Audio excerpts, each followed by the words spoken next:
మనెడల ప్రత్యక్షము కావు మహిమెదుట ఇప్పటి కాలపు శ్రమలు ఎన్న తగినవి కావని ఎంచుచున్నాను. ఇప్పుడు మనం ఏదైతే శ్రమలు పడుతున్నామో అవి పెద్ద శ్రమలు అనుకోవద్దు.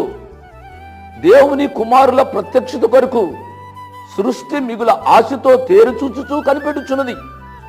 ఏలైనగా సృష్టి నాశనముకు లోనైన దాస్యములో నుండి విడిపింపబడి దేవుని పిల్లలు పొందబోవు మహిమగల స్వాతంత్రము పొందుదును అను నిరీక్షణ గలదై స్వేచ్ఛగా కాక దానిని లోబర్చును వాని మూలముగా వ్యర్థపరచబడిను. సృష్టి యావత్తు ఇదివరకు ఏకగ్రీవముగా మూలుగుచ్చు ప్రసవేదన పడుచున్నదని ఎరుగుదుమో. కాబట్టి ప్రియులరా, ఈ సృష్టికి విమోచన దొరుకు వరకు కూడా భూకంపాలు జరుగుతాయి అనే సత్యాన్ని మీరు మర్చిపోకూడదు. ప్రకటన గ్రంథంలో